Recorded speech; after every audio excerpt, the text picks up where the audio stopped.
Good morning and welcome to this week's IGTV. Today I'm talking about what's the consequence for that? Like, where's the big white book of consequences so that I know what to do when my teen steps out of line? I mean, because you're a good parent, right? So you're not all passive and permissive. You're not raising an entitled brat and you're not raising a snowflake. So what is the consequence? This is probably one of the biggest questions that I get from teenagers, and I happened again last night. So I thought I would address it in today's IGTV here. So thanks for watching. Welcome. I would love a follow. If you're here on Instagram, tap my name, hit the follow. If you're on YouTube, hit subscribe. Knowing what the consequence is for each action, sometimes I kind of chuckle because I think that there's a perception when people ask me this question, which is totally valid, by the way, totally valid. It's like, there's a big white book somewhere and I have the big white book and I'll be like, one moment, please. And like flip through the big white book and find the consequence. And the reality is, I don't have that book. What I do have is something that will help you even better than if there were a big white book. All right, and I'm going to share that with you in just a few minutes. My name is Allie Payne. I am a certified life coach, certified relationship systems coach. I was one of the first 70 people in Canada to hold both designations. I have been supporting and empowering parents of teens for the last 17 years to end the painful disconnection and baffling blow-ups and stressful silences, to build lasting relationships based on mutual trust and respect. I am a parent of two, now adults. I was the definition of troubled teen. So what I'm sharing with you today is everything based on what I've learned and my certifications, all based on science. So let's talk about consequences for just 1 second. So I was on a webinar last night. I was hosting a webinar last night, and there was a dad, bless him. We are not shaming him and we're not crapping on him, okay? There was a dad who was kind of frustrated with me, I think. Like, I'm not personal about it, because he came to the webinar called 5 Secrets to Getting Your Teen to Listen the first time, I think with an expectation that what I was doing was explaining how to set better consequences that would change your teen's behavior, his teen's behavior, back to whatever it is that he was deeming like positive or normal or acceptable, respectable, whatever, fill in the blank, right? And I want to say, as a parent, I've been there as a parent of two. Yep. If you have caught yourself or find yourself constantly wondering, what's the consequence for that? Because obviously the consequence that I've been using is not working. Whatever I have been using to attempt to correct my teenager behavior is not working because it keeps happening. Type yes in the comments if that sounds familiar to you. That you feel like you're in this, like, but what's the consequence? And I got to think of a better one, or I got to think of a different one, or I got to think of a stricter one or a harsher one because this isn't working. I must be being too easy, right? I must be being too passive or permissive and definitely not clear because apparently my teenager's not getting the memo, right? And so whatever behavior perhaps keeps showing up, or consistent behaviors that feel in whatever way disrespectful to you. So if that sounds like you, I just want to say, awesome. Hats off to you. You're normal and you're already an amazing parent. Okay? So let's just say that. So what happened on the webinar that I was hosting last night was I was talking about ways to get your teenager to listen, and kind of like the 5 mistakes that parents often make because of old paradigm, broken paradigm actually, that we've known for decades doesn't actually work, and how to use the new paradigm. And this dad was getting frustrated with me because I wasn't talking about consequences. And what I said to him was, The consequence is the period at the end of the sentence. So when you keep jumping to the consequence, you've missed like all the words before that. Like the consequence is like the fifth domino. But what about the other four dominoes? So if you were raised like me, you were raised to believe that consequences change behavior, right? Like, of course, right? You did something your parents didn't like, and I'll tell you, you got a swift one. Maybe you got verbally berated. Maybe you got grounded. Maybe you were sent to your room. I mean, if you're old like me, they didn't take your phone because there wasn't one. But phone privileges got removed. Video games, got removed.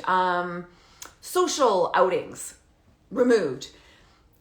But it was very swift, and you knew right away that you had done something wrong and that it was your responsibility to figure out, stop doing that nonsense, and then you won't get the consequence. Figure it out. Hello? Not that hard. Now, what we know now about psychology is, this is not a term I take credit for. I heard it from the Gottman Institute, is that we need to connect before we correct. Connect before we correct. Because what we know is that behavior change happens in the connection, in the connection, the connecting. That's where the behavior change actually happens. The behavior change itself does not happen in the correction alone. Like the behavior change will not happen purely by a consequence. It happens when you connect before you correct. And this dad was getting a little upset with me that sounded permissive. And a lot of people in the comments were like, well, I'll try this, but it sounds pretty permissive. I'll be like, I don't know, but I'm worried I'm going to get a runaway train. 100% valid. 100% valid. Because you and I were raised in a parenting paradigm that was developed in 1920 and was disproven by 1960 and has now been proven to be unethical and actually cause significant emotional trauma. What you and I were taught was to focus only on the behavior, the outcome, right? But what we know now and have for a long time is that all behavior starts with an emotion. All behavior is driven with an emotion. And the reason that we are wanting to do consequences, like what's the consequence for that? What's the consequence for that? Is because we were taught, we have been trained to focus only on our teenagers' behavior, which is the outcome. That's the result. Like whatever thought, feeling has already like trickled through the filtering process, and then you see a behavior, right? So you're looking at the end result. But what you've been taught is to only pay attention to the end result and go, well, if that's the behavior I don't like, then I'm going to change it with another behavior. So you're playing like this sword fight with behaviors. Like, oh yeah, you do that behavior, I'll do this. Oh yeah, I'll do this. Oh yeah. And now you're in this like ridiculous power struggle and nothing's actually changing. Except one thing. The respect in your relationship for each other. Your respect for your teenager, their respect for you. Because what you're trying to do with the consequence is control. Your consequencing is an attempt to control the behavior, the end result, and command compliance. Okay, so we've got a consequence, which is a way of commanding and controlling compliance. I like C words. What can I say? So First of all, and that the root of so much of that is that you and I were raised at a time where we believed that compliance equals respect. And I just want to say right now, compliance does not equal respect. And by the way, if you're wondering like, oh yeah, this is one of these snowflake ladies, she's raising permissive kids. No, I believe in consequences. There must be a consequence of some kind. But hear me out. If consequences are part of the change, part of the change, right? They're not the change, because we know that. We know that consequences with the attempt to command or control compliance do not create lasting change. You might see change. You might be sitting here watching this going, well, that's BS, because I did it to my teen and they sure shoot did what I asked them. Yeah, sure. They might have, short term. But my question to you is your method changing anything long term? Or are you stuck in this constant consequence cycle with the frame of mind that you need to command compliance in order to feel respected? Because if that's the place that you're stuck, I'm going to venture that actually nothing is changing and it's not working because you're still having to do it. So what if, now I was also talking on this masterclass last night about natural consequences. And again, a lot of parents are very concerned, but if I wait for natural consequences, it's too late. They're a permissive, entitled brat by that time. But are they? Let me give you an example. I had a text conversation with another parent last night, a friend of mine, and her daughter is neurodiverse. Okay, so she does struggle a lot with impulse control and regulation. Okay. And this gorgeous little girl stole something from school. She stole some people's possessions and came home. And well, see, but you're doing black and white. You guys are doing black and white. You're doing consequences or no consequences. That's not what I'm saying. That's not what I'm saying. That's what you're hearing, but that's not what I'm saying. That's how we were raised. We were raised, you're either going to get the belt or maybe a 2x4, or this is going to hurt. This is going to hurt. Or there was no change. And if you don't do that, that's your brain hearing up, well, if I don't do that, there's no change. I'm not saying that. Stick with me. This little girl stole some things from school. And the mom was livid, of course. Because we are not raising kids who steal, right? We're not raising kids who steal. We're not raising kids who lie. Of course. And again, this little girl struggles with some neurodiversity, okay? So she admitted, after a bit of a embellished story, this little girl admitted to her mom that she had taken these two things from someone at school because she wanted them. And that is kind of normal for younger children. They want what they want it now, and they don't necessarily have that filter that breaks, okay, to stop. So the mom was texting me and saying, like, what is the consequence for this? What is the consequence? And she was, in conversation with her daughter, connecting, find out what did her daughter like about those items? Why did it seem like a good choice at the time? Which, of course, kids don't have that consequential future-based thinking. They don't have that, okay? They don't think forward. They're very impulse-driven, and they don't have that executive functioning yet. So her daughter, in the moment, it was just that she wanted it. It's just, she just wanted it. And so she took it. So they had this conversation about, what would it feel like if someone took your things, right? Building empathy. How would you feel if someone took your things? If they took your things, what would you like them to do? So this little girl she struggles with a lot of anxiety, okay? A lot of anxiety. And so, but if I give these things back now, They're going to know I stole them, and then I won't have any friends. And she's like, yeah, it's hard to keep friends when you take their stuff without asking. So she didn't shame her or make her wrong, but she stayed in this conversation with her daughter for most of the evening. And it was about, okay, we're going to make this right. We're going to make this right. So she connected with her daughter.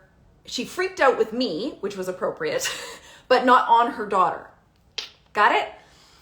She connected with her daughter in the moment and going, wow, okay, yeah, we don't steal. It's just not what we stand for. So tell me. But then she got curious about it and was connecting with her daughter in her daughter's emotional storm, knowing that she had done something wrong. So the mom was still being a safe person to share the wrong with. This is one of the reasons you don't want to run around and consequence everything, or your kid's not going to tell you anything. Because you're not safe when they screw up, and they will. She was sharing that she'd stolen it. The mom was like, okay, helping her like build empathy. What do you think other people would feel? What do you think is the next best move? And this is where the daughter was getting hooked into, but no one's going to want to be my friend. And the mom's saying, yeah, that might be one of the consequences of that. Yeah, it might be hard to keep friends if you take their stuff. Yeah. And just letting her daughter emotionally process what had happened. Then her mom and I are like texting, and she's saying, but what's the consequence? I need to consequence her. I said, she's living the consequence. She is living it, and she will continue to live it. But here, yes, this will be recorded. It'll be on my profile and on YouTube as soon as I'm finished. So then it's not just like talking about it. So then once her daughter had regulated and come down from the anxiety of the thought of returning these things, which her mama was going to get her to do, but her mom couldn't force her through that until she emotionally processed that anxiety. Then she sat down with her daughter and had her daughter write 2 apology letters to both people from whom she took their items. So she had to write 2 apology letters. And then they started walking through the plan of delivering the letter and returning the item and what that would be like, because then her daughter's anxiety goes right back up, right? Again, she has a lot of social anxiety. So this little girl. So she's walking through this with her. And I said, look, she may not return those items today. She might not return them today because you are helping her to process the emotions to take the action. It might be tomorrow. You can set a boundary and say, this is going to be done by Friday. This is going to be, writing the apology letter is part of the consequence, because it is a way of taking full ownership of what her actions. Those were freaking hard. Those were hard for her to sit down and write those apology letters. Are you kidding me? And admit what she did, took ownership of what she did. Whoo, that's hard. How many of those have you written apology letters? Just a question. So her mom set a boundary of said, this will be done by Friday. So her mom was connecting with her in the transgression, okay? And really clear. She was going to help her daughter to process the emotion by being curious and not shaming or critical. She was not condoning stealing. She made that very clear up front. This is not what we do. We do not stand for this. And so we are going to move to repair and restitution. We're going to make this right. And then now she's walking through her daughter through this very, very challenging process, writing the letters. Now they're deciding when to return them and how. Of course, guess what her daughter wants to do? Her daughter wanted to just secretly replace the items with no letter and then like, see, it's all good, but I returned them. Of course. And bless her mom, this is the natural consequence coming in again. Her mom said no. When we wrong someone, we own up to that. We admit it and we own up to that. We don't hide it. Because then we're more likely to do it again. See, natural consequence. So she was holding her daughter's feet to the fire in a way that was compassionate and kind. She's connecting as she's correcting. Is this making sense? Now, once they walk through, so she had to write the letter. She's going to return the items with the letter, so it's clear that she's done it. And then there will probably be more consequences, both with the friend and the other person from whom the items were stolen and returned. She is not rescuing her daughter from those consequences. She is mentoring her daughter on how to deal with the consequence, take accountability and responsibility for her actions, and stand up to the natural consequences. So after her mom and I were through this text storm, I said, you cannot consequence her. Now, again, this little girl is neurodiverse and has a lot of social anxiety. I said, if you consequence her now, you are shaming her, even though she is walking through the process of taking ownership, accountability, repair, and restitution. Why would you shame her with a consequence when she's walking through exactly what we want every adult in the world to do? She's a tween. This young girl is a tween. And no, teens don't take this differently. They have the same brain. They have the same brain. It is firm. Let me be clear. It's firm and compassionate. And the science backs this up. You connect while you correct. Now, in this particular case, the correction is walking her daughter through, taking ownership, okay, and making the repair and the restitution. That is the consequence. Now, in other cases, there is a consequence necessary. Yeah, like, no, I'm not giving you a ride for a week. You abused your car privileges. Okay, you can't drive my car for a week. Yeah, sometimes there is a consequence. Here's what I want you to be hearing. Decades of science have proven that not only if you connect while you correct, whether there is a consequence from you or just the external situation, that is where lasting behavior changes. Please hear that. That is where lasting behavior changes. Here's the other piece of science I want you to understand. Compliance is not respect. Control and command in order to change your teenager's behavior will never work.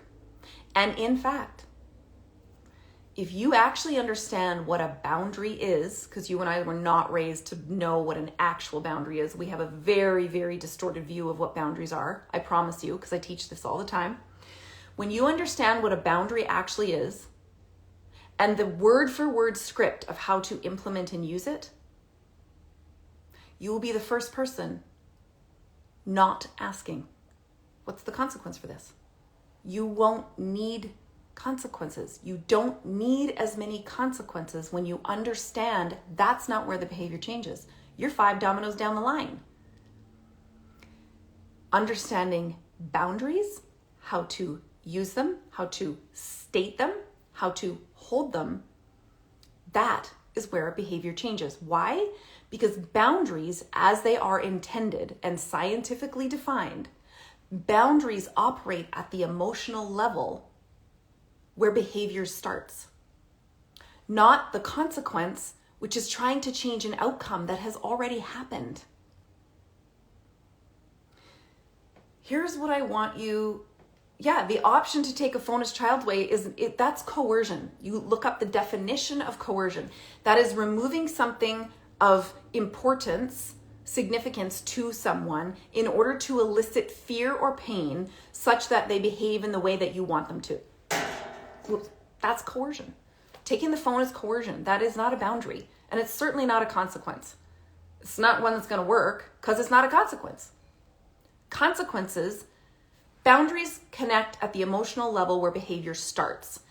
Consequences are used to reinforce the boundary by connecting before you correct. Now, I want you to imagine a year from now. I want you to imagine 1 year from now. You being with your tween or your teen or young adult, where you feel heard and respected in your boundaries. They are heard and respected. And does your teen need reminding of them every now and then? Yes, they do. But a year from now, you have had to use half to a quarter as many consequences because you understood what a boundary is, how to set it, how to use it, and you're not trying to use consequences to create change, which they're not for. So what if, can you even imagine there was mutual respect and you actually trusted your teen and they communicated with you honestly, openly, even when you guys didn't agree? I'm not saying it's all flowery and you're besties. That's not going to happen. So you didn't need as many consequences. And when you did, because you will, you knew how to use it to create the change that actually works. If this is something you're interested, I am running a 5-day challenge starting January 29th, and registration is now open for the 5 days to a better relationship with your teen. Day 3, I'm going over how to set the boundary. Day 4, we're talking about boundaries and consequences. And this is why people come to my 5-day challenge, because I'm going to break down what they actually are, which is not what you and I learned, and how to use them in a way that is effective, all backed by science and research.